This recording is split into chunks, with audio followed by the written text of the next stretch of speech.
Bienvenue à toutes et à tous, le grand grand débat d'actualité sur des télévisions et bien sûr les analyses des confrères journalistes sur l'actualité de la semaine. À suivre donc sur ce plateau de 52 minutes. Il y a eu beaucoup d'événements tout au long de la semaine, mais quelques et bien sûr, sujets nous intéressent sur ce débat. On parlera d'abord de la rencontre entre la Sénat des partis politiques. On se pose la question de savoir est-ce qu'on va cette fois-ci vers une élection réellement apaisée, bien organisée, parce qu'on est sorti des dernières législatives avec beaucoup de tensions. On va donc faire quelques analyses à propos, bien sûr, de cette rencontre. Deuxième sujet également, politique, non-participation du parti Restaurer l'espoir aux prochaines élections. Quelle analyse? On va essayer de décortiquer un tout petit peu, voir si le parti réellement, et bien sûr, se trompe dans ses positions ou qu'est-ce qui peut amener, et bien sûr, la bande à candidat Zanaï à avoir donc une position pareille. On sait très bien que ces partis ont beaucoup lutté pour aller aux dernières élections. On a parlé d'exclusion aujourd'hui et que les problèmes, en tout cas, pour ce qui est de l'exclusion, beaucoup de choses ont été corrigées et que les partis ont le récépissé définitif, ils ont les pièces légales qui témoignent de leur existence. Pourquoi alors ne pas aller dans la compétition politique? Mes deux confrères invités sur ce plateau auront le temps d'apporter des analyses. Et puis le troisième sujet, on se pose la question de savoir si c'est encore le retour du sacrifice humain. En tout cas, on a fait cette découverte macabre, lugubre, triste et révoltant à Cotonou-Saint-Hérita, cette petite fillette de 7 ans, charcutée, le corps retrouvé sans certains organes pour des faits d'occultisme, de charlatanisme. Nous allons y revenir en dernière position avec surtout la sortie du procureur Mario Maintenant. Voici donc, ce sont là donc les trois sujets qui vont constituer la charpente de ces échanges sur le forum des rédactions.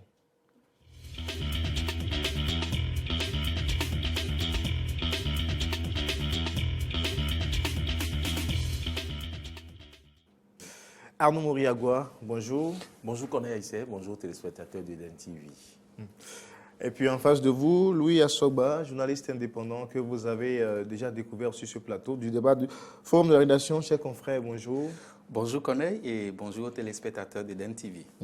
On va commencer par cette rencontre avec la Sénat et les partis politiques. C'était ce lundi. On suit maintenant le reportage de Arnaud Moriagua.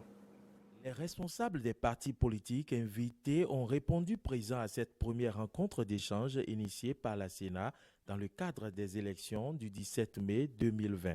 Les partis politiques ont d'abord eu droit à 3 communications. La première, de Georges Chéré, a rappelé la notion de cadre juridique des élections. Le communicateur s'est également penché sur les innovations du code électoral, les obligations des partis politiques, avant de saluer le législateur pour cette initiative qui a consisté à réunir tous les tests en rapport aux élections dans un document appelé Code électoral. Rufin Godjo, à son tour, a présenté le calendrier électoral aux partis politiques présents à cette rencontre. Au total, 33 activités sont prévues par la Sénat et réparties sur 6 mois de février à juillet.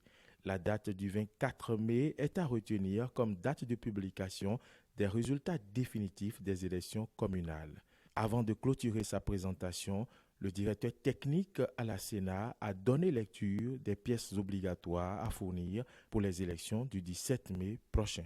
Taïrou Diarra, à son tour, a abordé les aspects liés à la répartition des sièges à pourvoir dans le cadre des élections avant de faire comprendre les bases de calcul liées au nombre de sièges. Au terme de ces présentations, les représentants des partis politiques, à savoir UDBN, FCDB, FCBE, UP, BR, Mouel Bénin, ont successivement exprimé leurs préoccupations à l'endroit des membres de la Sénat. Au cours de cette séance d'échange, des réponses appropriées aux préoccupations des uns et des autres ont été données par le président Emmanuel Tiando. Chacun de vous sait très bien que la Sénat ne s'occupe pas des cartes d'électeurs. Autant la Sénat a pris l'initiative de rencontrer les partis politiques, je crois que vous aussi, vous avez le devoir de chercher à rencontrer le COS, l'EPI pour discuter de ces problèmes.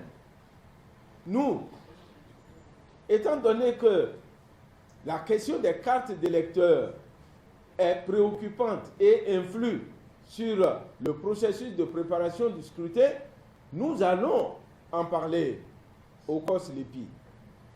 Mais ça n'aura peut-être pas le même poids que votre démarche à vous.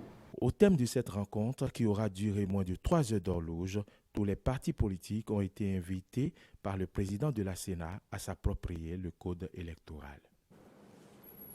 Voilà donc le reportage sur cette séance entre les partis politiques et la Sénat. Je commence avec vous, Louis Assoba. Voilà donc la Sénat dans une démarche quand même de faire en sorte qu'il y ait plus de compréhension cette fois-ci, parce qu'aux dernières élections, on a vu, et surtout cette histoire de faute majeure, faute mineure, il faut que les partis déposent les dossiers avec les règles qu'il faut.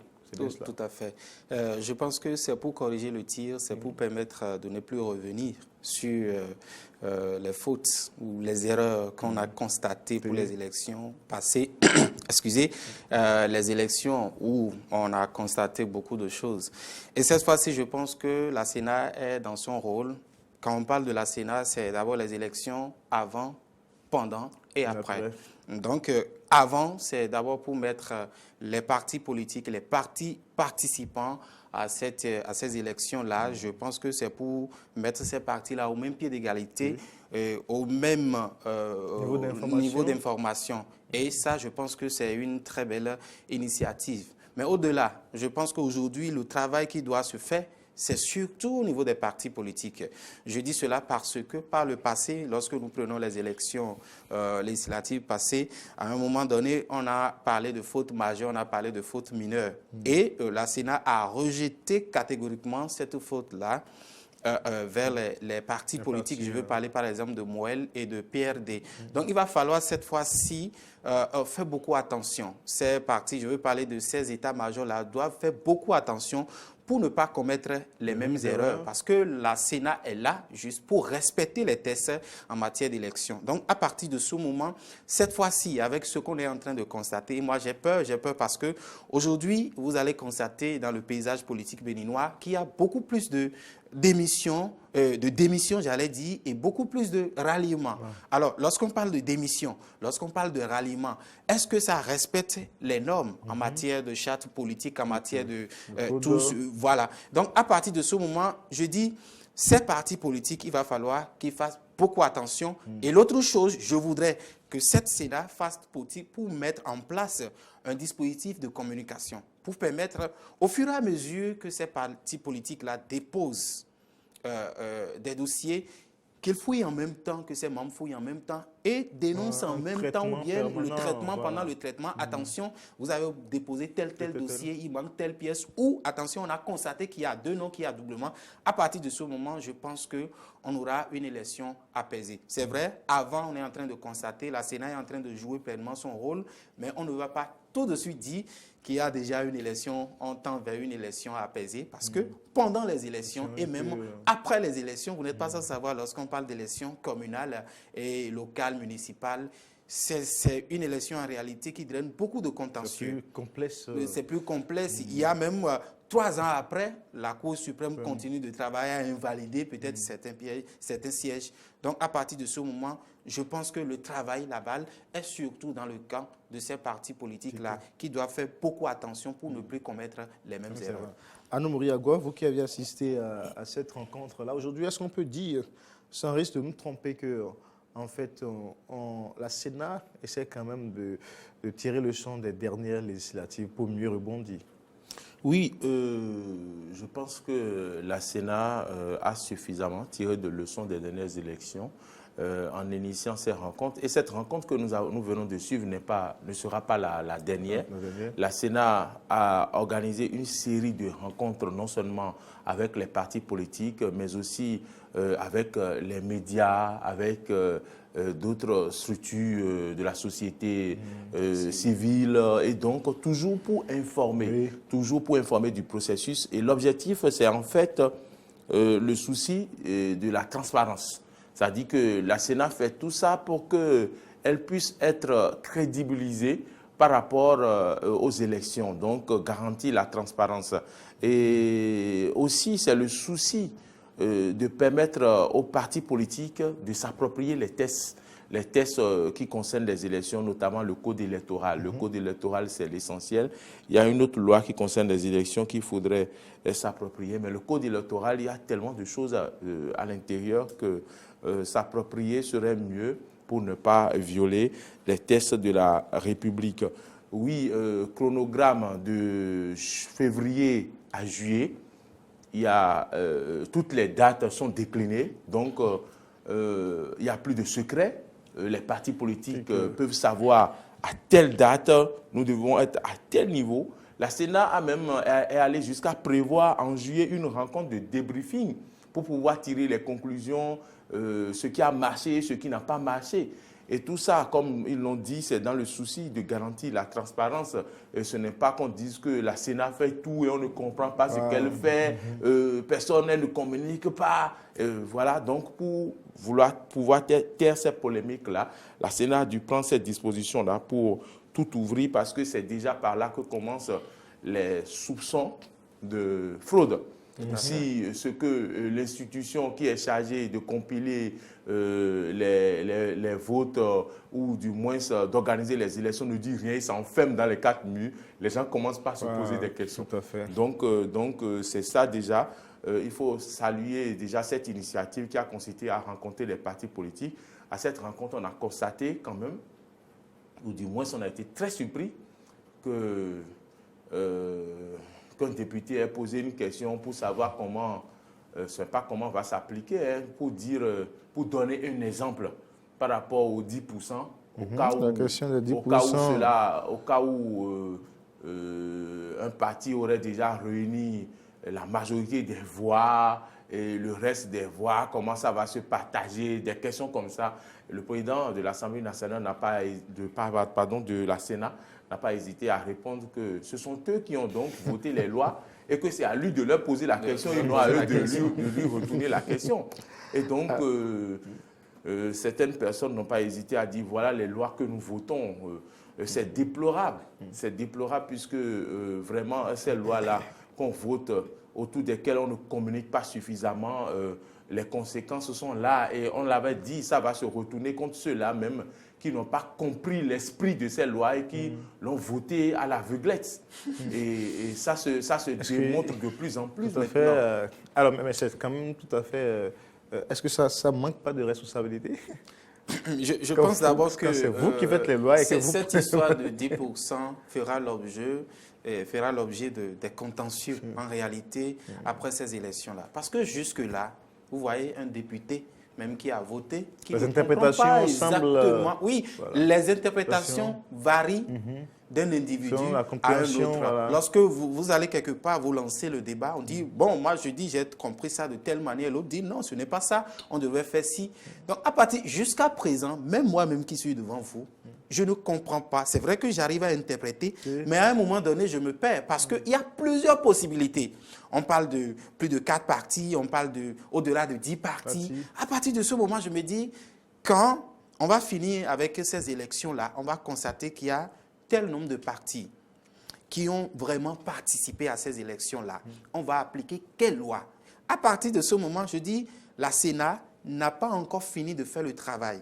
Il va falloir que la Sénat même, je ne sais pas si la Sénat même comprend, je laisse ça au bénéfice du doute, si la Sénat même comprend en réalité cette histoire de 10%. Si oui, il va falloir que cette Sénat revienne encore en arrière et elle va expliquer du moins de fond en comble à ces partis politiques-là qui participent à ces élections-là. Oui. Voilà, s'il y a tel nombre de partis, ça veut dire que vous gagnez tel nombre de sièges. À partir de ce moment, tout le monde serait au même niveau d'information.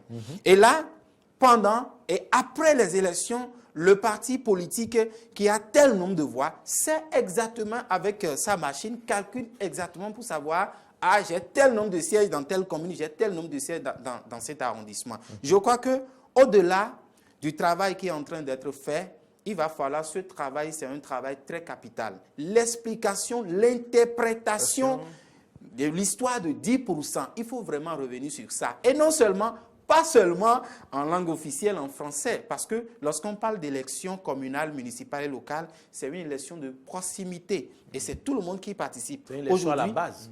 À la base, il faut communiquer à la base, il faut descendre. Parce que je sais que la Sénat a ses démembrements au niveau des arrondissements, au niveau des communes. Il va falloir vraiment faire une communication autour pour expliquer réellement cette histoire de 10%-là, pour qu'après les élections, qu'on n'ait plus de problème. Mais cela ne devrait pas poser autant de soucis parce que les initiateurs de cette loi sont les premiers responsables de l'Assemblée aujourd'hui. Oui, mais ce ne sont pas... Mais voilà un député qui pose la question. Ce ne sont pas les initiateurs de cette loi ou ceux qui ont voté cette loi qui vont l'appliquer. Ils ont voté la loi qui sera appliquée par la Sénat. Et donc, une loi face à laquelle la Sénat fera face sans eux. Et ils vont faire... ouais, bon. Non, mais je crois que la Sénat aussi... je sais qu'à l'approche des élections législatives dernières, la Sénat a quand même donné cette interprétation des 10% en son temps, même si finalement les choses n'ont pas été comme ça devait être fait. Mais je crois quand même que la Sénat devrait elle aussi donner un peu les conditions d'interprétation, d'application également. Les conditions, pour que les partis existent et la Sénat sait comment les appliquer. Il n'y a pas de problème. Le président n'a pas montré comme quoi il ne maîtrisait pas. Non, pas du tout. Il était dans son confort et puis il sait, il l'a dit, il sait qu'eux, ils vont appliquer selon les tests. Et donc, au passage, il y a le président de Mouel Bénin qui a donc prêté une consultation à ces députés-là qui posaient cette question. Et donc, en expliquant comment on doit l'appliquer, la règle la plus majeure. Voilà, donc, le problème, ce n'est pas au niveau de la Sénat, mais c'est au niveau des participants. Il va falloir que ces participants aient l'information. Il va falloir que ces participants aient la même interprétation des 10%. À partir de là, les contentieux dont on est en train de craindre aujourd'hui seront en quelque sorte dissipés. Et puis, on va parler d'élections apaisées. Je voudrais également profiter pour aborder d'autres éléments de transparence. Et si vous êtes candidat, vous êtes d'un parti politique et que vous n'arrivez pas à avoir des représentants dans tous les bureaux de vote, ne venez pas demain crier qu'il y a eu fraude. Parce que c'est votre devoir de mettre vos représentants, au moins 2 par bureau de vote, pour superviser les élections, pour superviser l'opération. Donc aussi, cela participe à éviter après des contestations. Parce que vos représentants sont là et doivent rendre compte. Et donc, c'est des dispositions que très tôt les partis politiques doivent commencer par prendre pour être sûrs que oui, tout s'est bien passé dans les bureaux de vote quant à voir après la centralisation et puis le dépouillement et tout ça. Donc, c'est des dispositions. Les partis politiques ont du pain sur la planche. Et donc, je pense que le moment est arrivé pour vraiment dérouler le rouleau compresseur parce que si les partis ne se lèvent pas tôt, le temps est très court. De février, voyez-vous la date à laquelle nous sommes déjà dans ce mois de février. Et donc, c'est là. Juste donc, un mois, vraiment, 2 mois. c'est maintenant qu'il faut travailler, c'est maintenant qu'il faut agir si véritablement les partis ne veulent pas. Heureusement qu'on n'a pas 200 partis en tout cas. Mais on est pratiquement à 12 ou 13 partis officiellement aujourd'hui. Oui, je crois que c'est déjà un effort, contrairement par le passé où on en dénombre plusieurs au-delà d'une vingtaine, ou même jusqu'à 30 même. C'est vrai que c'est déjà un effort qu'on ait environ une dizaine de partis, une douzaine de partis. Cela, peut-être, c'est le fruit de ce système partisan, de cette réforme politique engagée par le régime en place. Qui était 200. Plus de 200 partis. Non, écoutez, lorsqu'on parlait de 200 partis, est-ce que vraiment les 200 partis existaient officiellement? Les 200 partis existaient puisque ces partis avaient les déclarations, tout à fait. Mais seulement que ces partis ne se sentaient pas sur le terrain. Sur le terrain, il n'y a pas, comment on appelle, une manifestation de ces partis politiques-là. Il y a souvent les jeux d'alliance et autres. Je pense qu'aujourd'hui, il y a des partis politiques de chambre qui sont obligés de se rallier à d'autres partis. À partir de ce moment, je pense que 12, c'est déjà quand même un effort louable. Ça va nous permettre les années à venir, pourquoi pas, de se fondre en 3 ou en 4. Félicité sur ce plan, parce que c'était une réforme un peu difficile. Mais aujourd'hui, quand on analyse réellement, on n'a que peut-être, c'est moi qui le dis, on n'a que peut-être 4 à 5 parce qu'il y a des partis aujourd'hui qui sont obligés, face à cette compétition-là, qui seront obligés d'être absorbés par d'autres. Bon, Parce on ne qu'il y sait a- pas. on ne sait pas. Moi, je crains une chose. Oui. Moi, je crains une chose. Vous avez vu, quand on a commencé cette réforme du système partisan, on nous a parlé de 2 ou 3 blocs. Finalement, 2. Il fallait que tous les autres partis essaient de voir est-ce qu'il faut aller à gauche et dans le bloc UP ou bloc républicain. Finalement, il y a quelques partis qui ont dit non et d'autres petits partis qui se sont associés à d'autres comme Partis, UDBN. oui. D'autres partis sont venus rentrer dans l'UDBN pour créer un bloc. Au départ, on nous parlait de bloc, mais vous avez vu, progressivement, c'est comme si on veut revenir à l'ancien l'autre système. Moi, Moi, c'est ce que je j'allais. crains. Moi, Parce je- que, je- encore, je connais des partis qui sont encore en téléchargement. Oui. ça. Moi, je dis une chose. C'est vrai, on ne va pas se réjouir de si tôt pour dire on a 12 partis. C'est vrai, c'est déjà un effort. Mais vous savez, les hommes politiques béninois, souvent, marchent avec leurs intérêts. Ils essaient de faire avec leurs intérêts. Ce que je veux dire par là, c'est quoi? Il suffit tout simplement de voir peut-être le régime actuel parti en 2021 ou en 2026. Qu'un autre régime soit là et que le régime dit, moi je ne veux pas faire avec 2 blocs, je veux faire avec peut-être, je veux mettre en place un autre système.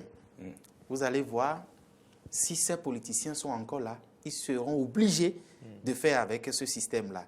Ceci étant, c'est vrai que, bon, il faut respecter ça. Ils sont là, actuellement, ils sont en train de respecter le régime conduit par un chef d'État très tenace, très rigoureux en matière de cette éjection-là au niveau du système partisan. Mais c'est pour un moment. Si ça finit, quel serait le sort réservé au futur? Je veux dire par là parce que ça m'étonne qu'on est parti de très loin et aujourd'hui, on a quelques partis, mais pourtant, on continue Bien sûr. d'enregistrer les démissions tous azimuts. On continue d'enregistrer les ralliements tous azimuts. Je me dis, dans les tests, pourquoi, en son temps, on n'a pas mis peut-être un dispositif en place pour dire, d'accord, si tu quittes tel parti, il te faut, par exemple, tel nombre d'années avant de rallier à un autre parti. À partir de ce moment, je pense que les démissions qu'on est en train de constater à la veille de ces élections-là, où on quitte UP pour Bloc Républicain, où on quitte carrément FCB, je ne sais quoi, pour venir s'ajouter, je dis, c'est quelque chose, c'est encore un piège qui nous guette, où on risque de revenir à la case de départ dans les toutes prochaines années, au moment où peut-être ce régime porteur de ce système, de cette réforme-là, ne serait plus là et que ça serait peut-être un autre système, on risque de revenir en arrière. D'où les faiblesses ou les limites que moi je suis en train d'enregistrer déjà au niveau de cette réforme du système partisan. Il va falloir enregistrer, comment on appelle cette démission, tout ce qu'on est en train de constater. Pourquoi pas y toiletter encore les tests pour permettre demain, si tu es vraiment dans un parti politique, tu fais avec ce parti politique. Ce n'est pas parce qu'on ne t'a pas positionné pour tel joute électoral que du jour au lendemain, tu vas démissionner pour dire je quitte ce parti politique pour un autre parti Peut-être que je vais vous surprendre, moi je ne suis pas de cet avis. Au départ, j'étais de votre avis où je pensais non, il faudrait un peu, comment dire, encadrer je vais dire, ce nomadisme politique, parce que d'autres disent transhumance, il ne faut pas l'utiliser pour les humains, nomadisme politique. Et donc, je me suis dit, mais si on le faisait, vous savez, nous sommes des humains. Aujourd'hui, vous avez un parti politique, je vous ai suivi pour vos idéaux. Demain, parce que vos intérêts ont changé, vos comportements vont changer à la tête du parti. Et par conséquent, moi, si vous me mettez mal à l'aise, permettez-moi de quitter votre parti. Et donc, ça permet, nous sommes des humains. C'est pas un individu, c'est le parti. L'humain est ondoyant. C'est pas un individu qui fait le parti. Si les instants du parti Je suis entièrement d'accord avec vous. Ce n'est qu'une hypothèse, mais ce qu'on est en train de constater aujourd'hui, ce n'est pas parce que la tête... Je vais finir. L'exemple que je donne, c'est les clubs de football. Et c'est pourquoi il y a un mercato. Donc, permettez qu'il y ait un mercato politique pour permettre aux gens qui ne se sentent plus bien dans un parti donné d'aller ailleurs. Donc, ce n'est pas, moi, ce n'est pas Non, mais- totalement non, évident. non, Moi, c'est ça justement, parce que les motifs et aujourd'hui, cela il y a que les participe à la intérêts. vitalité, Parce que de peut-être- notre C'est politique. comme Parce que si peut-être on, un X- on est en train de refuser quelque chose et on fait en même temps son contraire. Ce que je veux dire par là, c'est quoi? Lorsque vous prenez les partis politiques aujourd'hui, on est tous d'accord qu'il y a quand même des leaders de certains partis politiques qui ne font qu'à leur tête. Je suis d'accord. Mais lorsque vous prenez en réalité les démissions, les ralliements que nous constatons aujourd'hui, est-ce que la raison principale, c'est parce que celui-là qui est à la tête de ce parti politique-là a peut-être commis une bêtise? Non. Je dis la raison principale, c'est une guerre de positionnement, d'abord de positionnement par rapport à ces élections et également Parfois, guerre d'intérêt, de leadership et autres. d'intérêt, oui. Alors que lorsque vous êtes dans un parti politique et vous vous engagez, vous respectez les tests. Nul n'est au-dessus de la loi. Ce que nous constatons aujourd'hui, lorsque moi j'enregistre par exemple une démission aujourd'hui, je vais enquêter, je vois que la réalité, c'est tout autre. Ce qu'il a dit pour rassembler les médias, pour dire c'est parce qu'il y a telle chose, en réalité, c'est parce qu'on a constaté qu'il y a telle chose. Je dis, prenez l'exemple de la RB El Sogo, par exemple, qui a quitté USL et qui est en train de rallier FCBE, simplement parce que l'USL ne va pas aux élections. Voilà. Donc, Bon, ça, par exemple, je ne condamne pas. Si je suis dans un parti, c'est pour militer, c'est pour servir le peuple. Mais si le parti ne va pas aux élections, permettez-moi d'aller ailleurs. Mais si on bloquait, mais si on avait dit, par exemple, pas que on bloque, et que ces circonstances ces circonstances arrivaient, la personne, parce que les tests disent non, si vous êtes dans un parti, vous devez faire 5 ans d'abord avant de démissionner. Donc, s'il est dans le parti et après, on se trouve devant des situations où le parti ne peut pas aller aux élections, il reste et là, comme il ça, reste bloqué. on risque d'aller à la Alors, case du départ. on s'est juste permis pour cette conclure petite sur parenthèse rapidement, Non, mais je voudrais avant, conclure, justement, avant de conclure rapidement Je sur pense cette que parenthèse-là. pour pouvoir prendre des tests de loi pour régler ce problème, il faudrait bien réfléchir. Il ne faut pas aller à la va-vite. Il faut réfléchir pour voir dans le futur, tenir compte du comportement des humains au sein des partis politiques. D'accord. Alors aujourd'hui, l'autre question que j'allais poser rapidement avant qu'on change de sujet, on a vu quand même qu'au départ, ça a été difficile pour les partis d'avoir les récépissés, avoir une existence légale.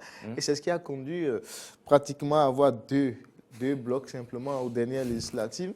Mais il y a eu certains paquets alchimie aujourd'hui. Est-ce que les conditions ont été...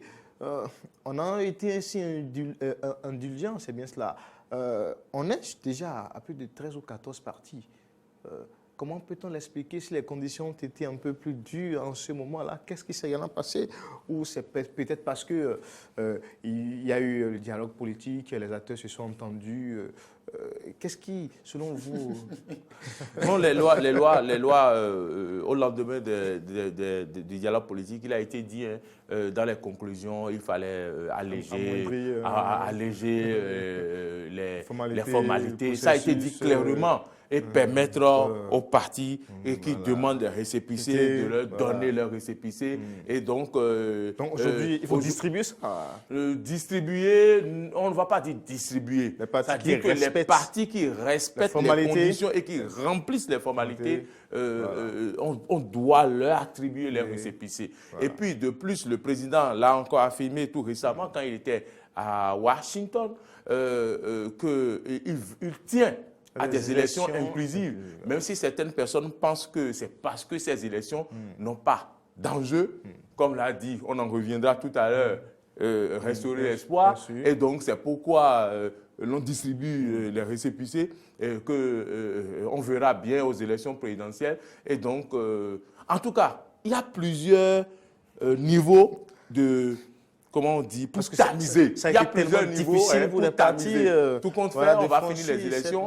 Cette affaire de 10% va encore être un élément de sélection des partis. Tout à fait. Et ça va faire disparaître d'autres partis politiques avant qu'on ne passe aux élections. Donc, pourquoi craindre de donner les récépissés aux partis qui sont à jour, puisqu'il y a une étape là, bien sûr, où les partis même verront leur force de frappe ou s'ils sont des poids plumes ou des poids lourds et par conséquent, eux-mêmes vont se retirer du jeu politique. Je crois que j'ai été surpris quand même que dans un laps de temps, ces partis politiques-là ont pu obtenir leur récépissé à un moment donné, je me dis, ben, est-ce qu'il n'y a pas un piège qui est en train de guetter ces partis politiques-là, politiquement parlant?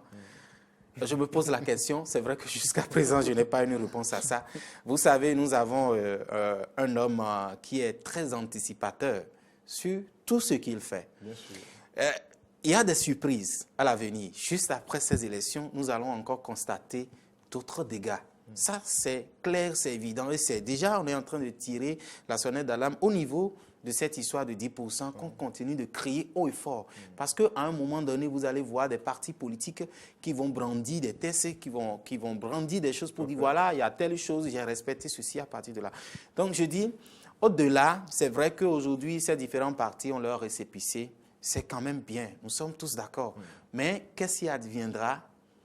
On ne saurait le dire, donc on attend de voir. Oui, c'est ça. Hein? Oui. Ano Mouriagua, lui à Sogba, nous allons écouter maintenant les réactions de deux personnalités politiques à la fin de cette séance avec la Sénat. Il s'agit de l'honorable, c'est un ancien député, porte-parole des Forces Cori.Bénin émergent, Nourenou Atchadé, et puis la présidente de l'UDBN, Union démocratique.Bénin nouveau, l'honorable Claudine Afiavi-Prudencio. Une très bonne séance d'échange entre les partis politiques et la Sénat. Et je voudrais aussi avouer que j'ai vu une Sénat qui maîtrise son dossier, surtout le président de l'institution qui maîtrise son dossier et qui a donné des réponses adéquates aux différentes préoccupations et des représentants des partis politiques.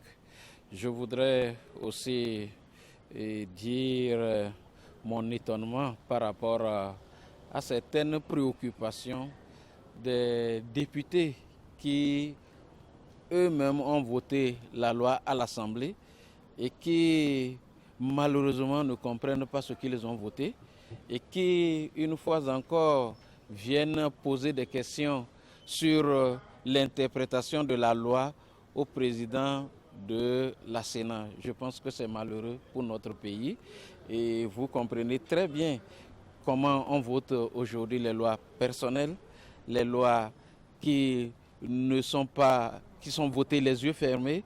Et je déplore cette chose et ça a été vraiment un grand étonnement pour tous les participants que des députés viennent à l'Assemblée et devant la Sénat pour demander l'interprétation de la loi. Sinon, dans l'ensemble, je crois que c'est une très bonne séance et ça nous permet de bien peaufiner nos listes électorales et je crois que j'en arrête là. Mais le président de la Sénat a été très clair. Une faute, c'est une faute. Il a précisé. Donc, il faut que tous les partis politiques reprennent quand même la charte des partis, le code électoral et préparer leur dossier en fonction de ça pour qu'il n'y ait plus ces problèmes de faute mineure, faute majeure. Mais faute, c'est une faute. Merci beaucoup. Voilà, la satisfaction dans le rang des personnalités politiques, rapidement. Oui, je pense que d'abord, lorsque vous écoutez les interventions, vous sentez qu'eux tous y sont satisfaits. Rassurés. Et rassurés de la démarche de la Sénat par rapport aux prochaines élections communales, locales et municipales. À partir de ce moment, je pense que c'est déjà un début. Le reste maintenant, comme je l'ai dit tantôt, c'est dans le camp surtout des états-majors de ces partis politiques-là engagés pour ces élections. Ano Mouriagua. Oui, c'est vrai, l'honorable Claudine Afiavi-Prudencio l'a dit, il faudrait que les partis puissent s'approprier du code électoral et aussi éviter de poser des actes qui amèneront le président de la Sénat ou du moins la Sénat à invalider tel ou tel dossier, puisqu'elle estime qu'une faute, c'est une faute. Il n'y a pas de faute mineure, il n'y a pas de faute majeure. Le président également l'a répété dans la salle. Donc, désormais il n'y aura que de fautes majeures. Donc voilà, il n'y aura plus de fautes mineures. Non, plus de fautes majeures ni fautes mineures. Une faute, c'est une faute. D'accord. Bon. Merci bien. Vous, on reste dans le champ politique.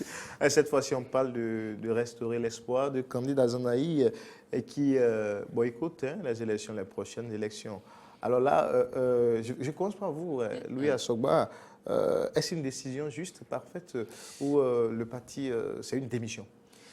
Bon, parce qu'un parti politique je ne saurais qui a lutté pour avoir l'existence légale, tout on à sait fait. tous le combat. Oui. Candidat Zanaï aux côtés de la résistance, de l'opposition. Le parti a réaffirmé sa position, reste dans l'opposition. Vous voyez, quand l'honorable ou le ministre ou encore Candide Azanaï nous a toujours habitués à cette ambiguïté dans cette décision. C'est un homme, on ne maîtrise pas exactement là où il va, on ne maîtrise pas exactement les décisions à prendre dans les avenirs parce que c'est un type qui est resté égal à lui-même. Vous voyez, c'est vrai, il a contribué à cette résistance-là. Il a toujours clamé haut et fort, à dénoncer tout ce qu'on a constaté pour les dernières élections législatives. Et à un moment donné, c'est quand même lui également qui a critiqué le parti FCBE quand ce parti politique faisait des démarches pour recevoir le récépissé. Il a critiqué, il a même dit que ce parti politique, avec cet acte commis, va connaître le déluge. Et quelques instants après, on voit encore ce parti politique directement va mener des démarches pour recevoir ce récépissé-là. D'abord, il y a une surprise. Moi, j'ai été surpris de voir ce parti politique-là qui a quand même critiqué tous les dispositifs mis en place pour permettre d'avoir ce nouveau code électoral et autres, de parler de cette réforme du système partisan. Il a toujours critiqué. Et avec ce récépissé obtenu, on en conclut que voilà, Candide Azanaï et son parti politique veulent désormais participer aux élections communales, municipales et locales. Et du jour au lendemain, pour une raison que j'ignore, ce parti politique décide de ne pas aller aux élections. Et la raison principale évoquée que je suis en train de lire, en tout cas l'instant sur les réseaux sociaux, c'est que ces élections n'ont pas d'enjeu. Tout à fait. Et je me dis, mais si il dit que ces élections n'ont pas d'enjeu, je pense que, bon, pour ce que je connais, c'est quand même aller en besogne. Parce que lorsqu'on parle d'élections communales et locales aujourd'hui, ce qu'on est en train de constater avec notre nouvelle constitution, il va falloir qu'en 2021, par exemple, pour porter une personne pour être candidate à l'élection présidentielle, il va falloir réunir 16 signatures. 16 signatures, pas seulement des députés, mais 16 signatures des députés et ou des maires. Alors, si Candide Azanaï a une ambition pour les présidentielles de 2021, pourquoi démissionner? Pourquoi dire qu'il ne doit pas participer, qu'il ne va pas participer aux élections? Alors, en 2021, avec quelle arme? Si il est dans la posture de participer ou de donner peut-être sa caution pour cette élection-là en 2021, alors avec quelle arme il va vouloir batailler pour permettre peut-être d'avoir un candidat en 2021. C'est à partir de là, je dis, tout est ambigu chez lui et que jusqu'à présent, je ne comprends pas réellement sa décision. Alors, je vous fais lecture d'une partie de ce communiqué-là qui a sanctionné la séance extraordinaire du parti lundi dernier. Le parti Restaurer Espoir a décidé de ne pas participer aux élections municipales et communales qui n'ont aucun enjeu national, dans la mesure où les lois qui l'organisent violent l'essence même de la décentralisation.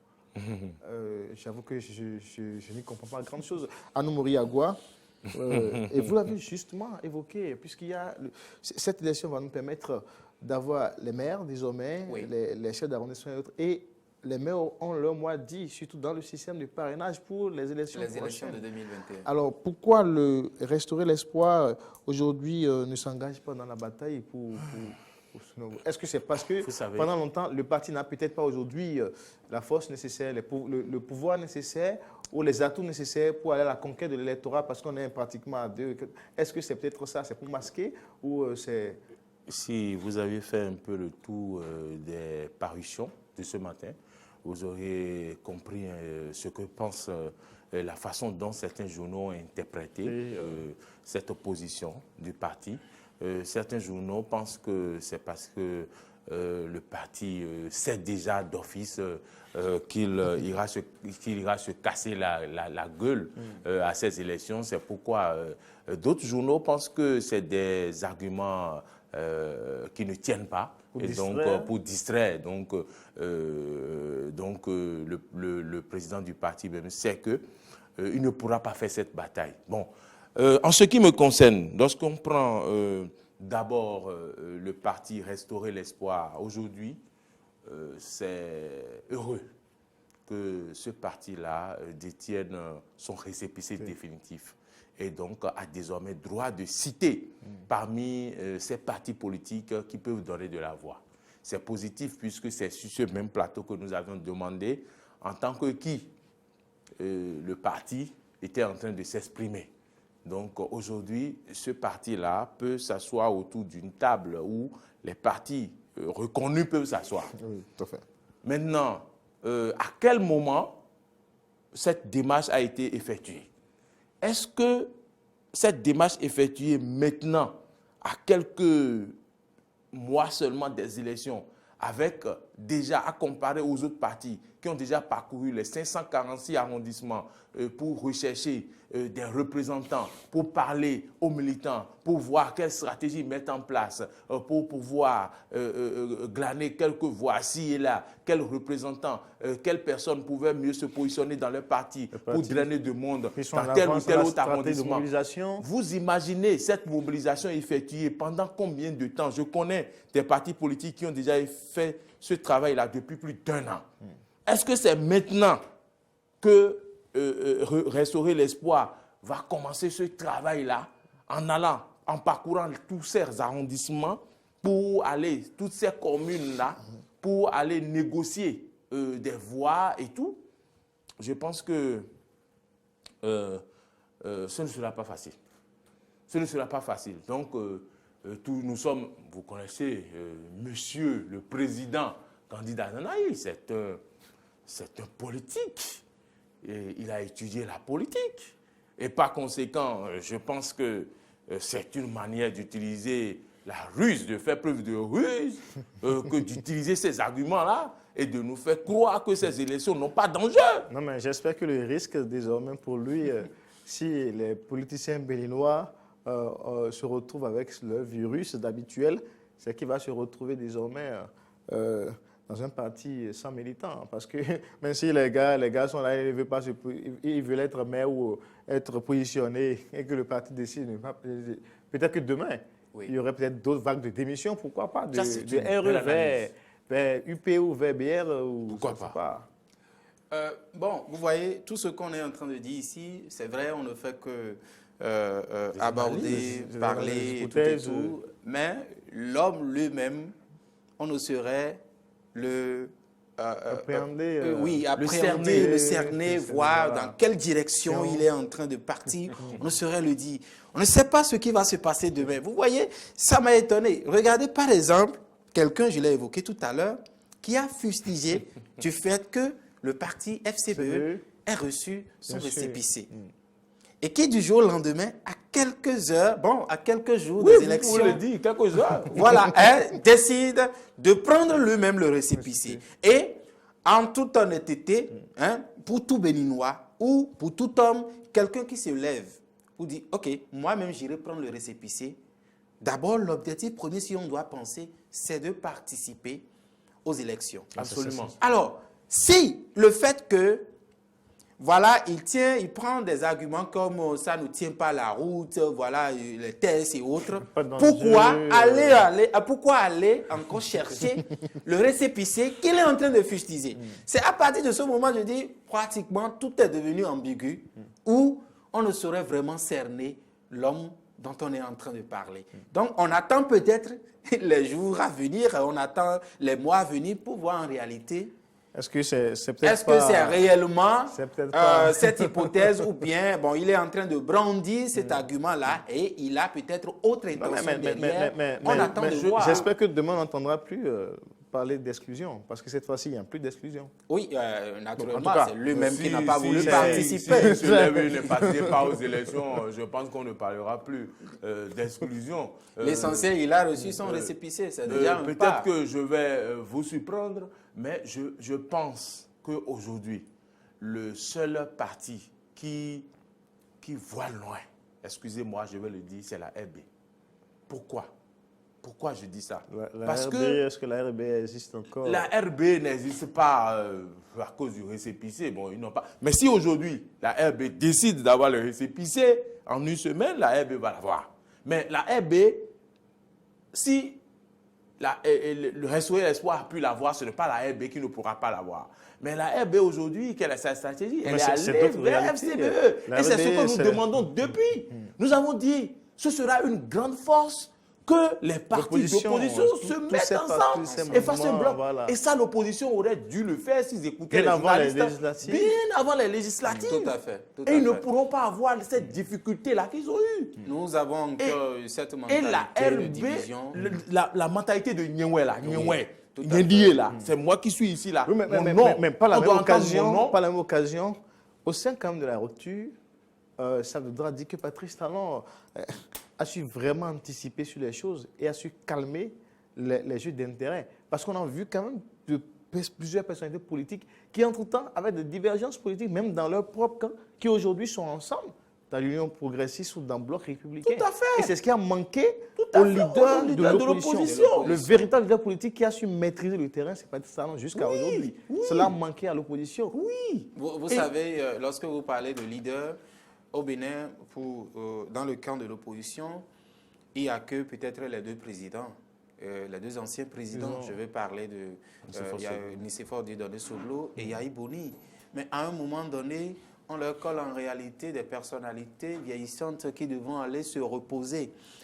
L'autre leader qui est resté en exil, je veux parler de Sébastien Germain Adjavon, en dehors de ces trois-là, qui sont réellement les vrais leaders pouvant accompagner. Sébastien Adjavon, parmi les leaders politiques. Oui, ben, il faut quand même... les dernières élections présidentielles, c'est quand même le troisième, il est arrivé. Il était resté en troisième position. Il va falloir parler de lui. Donc, je dis, en dehors de ces leaders-là, les autres que je qualifie qui sont au second plan... Les t-shirts d'Adjavon qu'on continue de les porter. Est-ce que... Moi, je le cite. Leader économique, parce qu'il a plus réussi dans ce cas. Les vrais leaders politiques au Bénin, on les connaît. On les connaît. Mais en fait, moi, c'est mon point de vue. Je ne suis pas du tout contre l'homme. Vous ne lui avez pas laissé le temps de montrer son agbon politiquement. Je dis quelque part. Mais s'il avait montré son agbon politiquement, est-ce que vous allez me laisser montrer son nom aujourd'hui? Je dis quelque part, les vrais leaders qui devront quand même permettre de rassembler tout le monde. Ces vrais leaders-là ne sont pas vraiment considérés. L'autre qui devrait rester là pour peut-être rassembler encore davantage les gens, il n'est plus là. Je veux parler, j'insiste, Sébastien Germain Adjavon, parce que les deux présidents, ils ont fait leur temps et pour le moment, on continue de les qualifier des personnes qui ont déjà fait leur temps et qui devront aller se reposer. Du moment où les autres grands leaders politiques se sont ralliés au régime en place. Le reste, excusez-moi, ce sont des frétins, des gens qui ne sont pas quand même, qui ne portent pas cette posture-là de grandes personnalités politiques. Et donc, il serait vraiment difficile de rassembler toute l'opposition. Encore que cette opposition, vous savez, avant de rassembler cette opposition, tout part d'abord de l'Assemblée nationale. C'est quand vous avez des députés à l'Assemblée nationale, vous avez des sièges à l'Assemblée nationale, vous avez des personnalités qui parlent, des honorables qui parlent chaque fois, qui animent la vie politique à partir de l'Assemblée nationale, qu'on devrait avoir peut-être ce rassemblement. Vous avez des gens qui n'ont pas de représentants à l'Assemblée nationale, mais qui sont là seulement à errer. À partir de ce moment, il serait vraiment difficile. Et donc, je crois que peut-être ce que mon vis-à-vis est en train de souhaiter, ça va arriver du moment où peut-être à partir des prochaines élections communales, municipales et locales, on aura peut-être des maires issus des différents partis politiques qui ne parlent pas, qui ne sont pas en odeur de cet été avec le régime en place. À partir de ce moment, on aura peut-être un grand bloc désormais pour faire face à ces deux blocs qui sont là pour les élections de 2021. Je voudrais dire un petit mot. Mais il y a un intérêt quand même en ce qui concerne les partis politiques.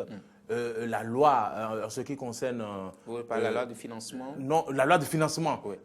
Des partis de l'opposition, ça dit que l'élite, comment je vais dire, le chef de file de l'opposition. Oui. Et donc, si peut-être il y a certains partis qui ont voulu aller chercher leur récépissé, c'est peut-être l'intérêt, être désigné après comme le chef de file de l'opposition. On attend de voir. Voilà. Oui, mais ça, c'est d'autres débats. C'est pourquoi on a dit qu'il y a une ambiguïté. On attend demain pour voir ce qui va se passer. C'est vrai qu'il y a d'autres noms qu'on n'a pas pu citer. Hein, quand on parle de leader politique, Adrien Mbedi, Bruno Amoussou aussi, il ne fallait pas oublier. Nous allons revenir. Bruno Amoussou est avec le régime en place. Oui, le doux dernier sujet, voilà, nous allons sur l'extrait avec le procureur Bentonou qui a fait, donc, fait par la presse du niveau des enquêtes dans, bien sûr, l'enlèvement et le meurtre de cette petite Gracia Prunel à Cotonou, un sujet quand même triste. C'est vrai que je n'ai pas tellement envie d'évoquer ce sujet-là, mais il faut dénoncer encore une fois le sacrifice humain. L'enlèvement a été approché par un de ses amis escrocs qui lui a expliqué qu'il avait besoin d'un pouvoir mystique pour convaincre facilement ses victimes d'escroquerie. Le charlatan de circonstance, en acceptant la mission, fait savoir à son ami qu'il aura besoin d'argent pour acheter quelques ingrédients, mais aussi et surtout qu'il faudra posséder un sacrifice humain pour prélever des organes. 2 organes humains devaient en effet rentrer dans la composition d'un savon et d'une pommade magique. Il s'agit du cœur et de l'encéphale. Dans cette perspective, l'escroc remet la somme de 18 000 francs CFA à son complice avec la promesse qu'une fois le rituel accompli et la fortune acquise, il procéderait à un partage équitable et il utiliserait les fonds pour développer un commerce. Les objectifs définis, les achats effectués, restaient maintenant à résoudre l'équation des organes humains. Dans un premier temps, les 2 complices ont retenu d'inviter une prostituée à passer la nuit au domicile du charlatan, puis d'en profiter pour la tuer et prélever les organes. À 3 reprises, ils échoueront dans cette tentative.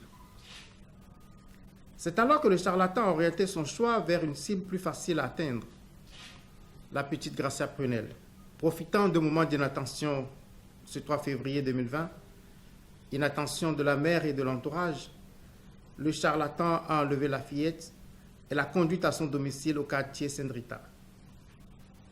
Une fois sur place, la petite a été assommée par un objet contondant, puis un couteau lui a été enfoncé dans la gorge du côté gauche.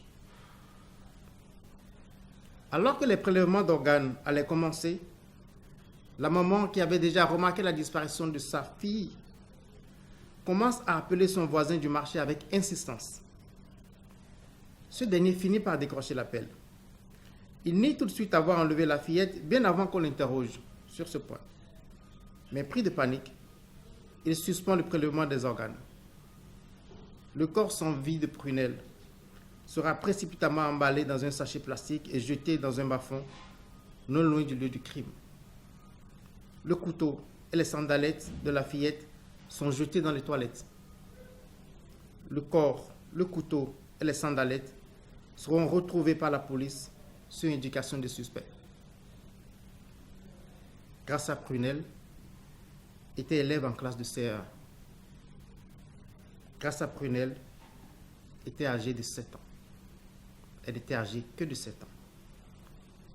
Les auteurs de ce crime ont été présentés au parquet ce jour. Ils ont été inculpés des chefs d'assassinat et de pratiques de charlatanisme. Ces faits sont prévus et punis par les articles 458, 468 à 471 et 475 de notre code pénal. Ils sont punis de la réclusion criminelle à perpétuité. Le parquet de Cotonou se fera le devoir d'obtenir une condamnation exemplaire des inculpés lors de la prochaine session du tribunal statuant en matière criminelle qui s'ouvre le mois prochain, en mars 2020. Dans ce dossier, nous saluons quand même les efforts de la police et surtout de la justice. Oui, tout à fait. Je présente mes condoléances à la famille éplorée, notamment à cette maman attristée écœuré par la disparition de sa fille. Vous savez, ça fait partie du bouleversement des normes, des mœurs sociales. Aujourd'hui, l'ambition démesurée fait qu'on est obligé, on est forcé d'avoir cette ambition de vite, avoir de l'argent et construire, payer des voitures et autres. Et la cible, c'est surtout la jeunesse béninoise. Je pense qu'il va falloir que la police républicaine fasse également davantage le boulot en faisant quoi? En traquant ces jeunes. Parce que je ne conçois pas comment se fait-il qu'un jeune âgé de 16 ans, âgé de 17 ans, âgé de 18 ans, qui est au collège, qui est en seconde, qui est en première par exemple, ait déjà une moto d'une valeur de... À partir de ce moment, il est difficile de concevoir, d'appréhender cette manière-là de faire. Facile, donc, je dis, il va falloir travailler. Et l'autre chose, je voudrais ajouter avant de finir, les garants, les gardiens de la tradition, ils sont où? Parce qu'aujourd'hui, lorsque vous prenez par exemple le fétiche, je veux parler, excusez-moi, le fétiche Kennedy, par le passé, ce n'est pas donné à n'importe qui. Il faut avoir un certain âge d'abord, avoir d'en procurer. Mais aujourd'hui, tous les jeunes, il suffit de donner de l'argent à ces gardiens, à ces garants de la tradition, que du jour au lendemain, on peut leur donner gratuitement et avec ça, ils font de sales besognes. Il va falloir que la police républicaine fasse davantage, traque ces personnes-là. C'est vrai, elle a commencé un travail entre-temps. Mais aujourd'hui, oui, mais le phénomène persiste. C'est vrai, vous voyez, c'est grâce à l'intuition de la maman, c'est grâce à l'intuition de la maman qui a fait qu'on a découvert quand même ces deux bourreaux-là. Mais qu'en est-il pour ce qu'on est en train de constater? Par exemple, on voit la disparition de certaines personnes, on publie ça sur les réseaux sociaux, mais par la suite, on ne constate plus rien. La disparition, c'est consommé comme ça. Donc aujourd'hui, il va falloir beaucoup plus insister sur ces jeunes-là qui, du jour au lendemain, se lèvent seulement et on attend, ils ont telle maison, ils ont tel bien et autres. Il faut faire beaucoup d'enquêtes. D'où vient ce que vous détenez? Qu'est-ce que vous faites? C'est vrai, ils trouvent encore d'autres moyens aujourd'hui, pas le blanchissement d'argent. Qu'est-ce qu'ils font? Ils ont l'argent et ils vont peut-être ouvrir une petite boutique avec quelques habits dedans pour dire c'est prêt à porter. Mais ce qui cache derrière ça, c'est autre chose. Voilà. Il va falloir que la police républicaine fasse vraiment davantage pour qu'on traque ces bourreaux-là. Parce que c'est triste. Oui, Asogba Moriagwa, très rapidement, l'amour de l'argent, c'est bien ça, la racine de tous les maux. C'est dommage. C'est dommage que l'on puisse vouloir se faire de l'argent de cette manière-là et ces monnaies courantes, ces genres d'actes. Les enfants, les disparitions, chaque semaine, il y a des gens qui lancent des avis de perte. Parfois, ils reviennent dire oui, on a retrouvé, ou après, on n'entend plus rien, c'est silence radio. Vraiment, c'est dommage et je pense quand même qu'il faut sévir avec la plus dernière rigueur pour décourager ces personnes-là sans foi ni loi et qui veulent s'enrichir sans souffrir, se laver avec un savon, je ne sais quoi. Vous avez vu ce qu'est devenu le cimetière PK14 avec les tombes profanées, des images qui ont circulé sur les réseaux sociaux. Ce phénomène de se faire facilement de l'argent amène des gens à aller se procurer les organes de leurs frères dans les cimetières pour je ne sais pas, des gens qui vont s'asseoir à une table avec vous alors qu'ils commettent des crimes aussi crapuleux. Ça veut dire qu'à tout moment, vous-même, votre vie est en danger. Il faut extirper de la société ces personnes-là et qui n'ont pas de cœur. À la place du cœur, ils ont des pierres. Il va falloir vraiment aller en profondeur. Je veux juste parler de ceux-là qui publient sur les réseaux sociaux, comment on appelle, des portefeuilles magiques avec de l'argent. Il y a beaucoup de choses. Il va falloir aller chercher ces gens-là. Il va falloir aller chercher ces gens. Nous savons il faudrait que la police fasse encore attention sur les réseaux sociaux. Pour aller dénicher ces personnes-là. Saka Lafia est bien engagé dans ce combat. Merci à toutes et à tous. C'est donc la fin du débat de la rédaction. Au revoir la semaine prochaine.